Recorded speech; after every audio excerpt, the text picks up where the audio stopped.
से जिन बच्चों ने सिविल सर्विसेज एग्ज़ाम क्लियर किया है उनको और उनके पेरेंट्स को बुला के हमने सम्मानित किया है। और ये हम लोगों ने बाकी बच्चों को हम ये संदेश देना चाहते हैं कि जिन परिस्थितियों से उन्होंने लड़कर इस मुकाम को हासिल किया है, हम चाहते हैं कि बाकी बच्चे भी अपना प्रयास करें। और जैसे इन बच्चों ने बताया कि किस परिस्थिति पर कैसे इन्होंने अपना डिसीजन लिया और कैसे यूपीएससी जैसे एग्ज़ाम को क्लियर किया। मैं चाहता हूँ कि हमारे ज़िले के ज़्यादातर बच्चे और मैक्सिमम बच्चे अपने जिस भी मुकाम के लिए वो सोचते हैं उसको क्लियर करें और हमेशा अपने माता पिता का नाम रोशन करें। Thank you.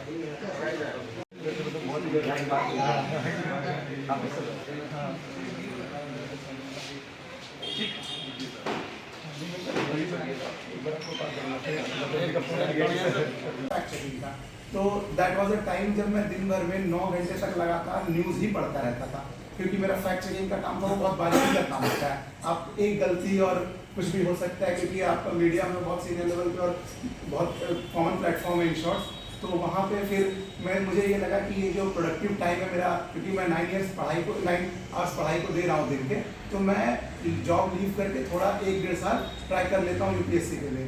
तो मैंने ट्राई किया उसके लिए, और बाय गॉड्स ग्रेस मुझे बहुत ज़्यादा लगातार फिर एफर्ट्स नहीं लगाने पड़े, मुझे डिज़ायर्ड सर्विस क्योंकि मिल जाएगी। तो मैंने वो अपनी तैयारी, मेरा अगस्त में मेंस हुआ था, और फिर मेंस के बाद इसलिए मैंने ज्वाइन कर लिया क्योंकि एक्चुअली फुल टाइम प्रिपरेशन में ज़्यादा लंबे लगे रहना थोड़ा मुश्किल भी हो जाता है। तो वहाँ से ये जर्नी स्टार्ट हुई थी कि क्योंकि जब आपको पढ़ाई ही करनी है तो जिस चीज़ में आपका ज़्यादा इंटरेस्ट है उस साइड में मैंने जाना ऑप्ट किया। दिन भर में कितना घंटा समय देते थे?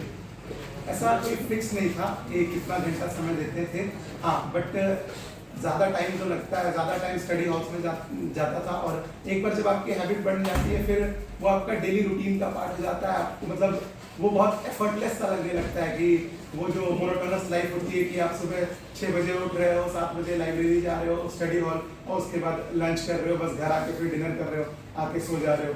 तो this was common for me, और कोई ऐसा मतलब फिक्स आवर्स नहीं था। बाकी मतलब इन जनरल तो जितना 8-10 घंटे का जो भी टाइम था वो होता था। और बाकी मैं दिल्ली में था जब प्रिपेयर कर रहा था, और क्योंकि मैंने बताया मेरा कॉलेज पीजी डिप्लोमा जर्नलिज्म में दिल्ली से हुआ था, तो काफ़ी फ्रेंड्स थे। तो उस टाइम पे मतलब इन जनरल जो मेरी छुट्टी का दिन होता था वो होता था जिस दिन किसी फ्रेंड का बर्थडे, तो उस दिन थोड़ा बर्थडे हम लोग सेलिब्रेट करते थे, तो उस दिन वो सही रहता था क्योंकि काफ़ी फ्रेंड्स थे वहाँ पे, तो हर महीने किसी ना किसी का बर्थडे आ जाता था, तो कॉमन टाइम वही था। हाँ, वहाँ पे तो लाइब्रेरी बहुत बेहतरीन होता है। हाँ, वहाँ की लाइब्रेरी, हाँ, वहाँ युगल किशोर लाइब्रेरी वहाँ की बहुत फेमस लाइब्रेरी है। वो भी आईएमसी के बहुत सारे स्टूडेंट होते हैं कि वो आईएमसी का एग्जाम इसीलिए देते हैं ताकि वहाँ का लाइब्रेरी का जो अपॉर्चुनिटी है उसको मिल सके।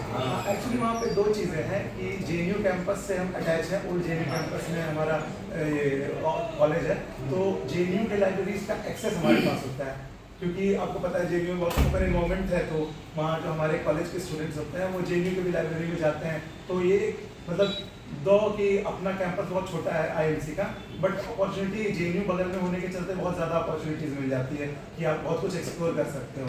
और उस मतलब क्योंकि 2022 तक मैं गिरिडीह में ही था, तो आई गेस सबसे ज़्यादा माइंड ओपन आईएमसी जाने के ही बाद हुआ था। और वो एक तो जर्नलिज्म इतना डायनेमिक फील्ड है, और उसके बाद आप टॉप टियर इंस्टीट्यूट में थे जर्नलिज्म के, तो वो बहुत अच्छा एक्सपीरियंस था। और वहाँ जाके ये रियलाइज हुआ था सबसे पहले कि लाइक कि everything is accessible and for everyone it is accessible, because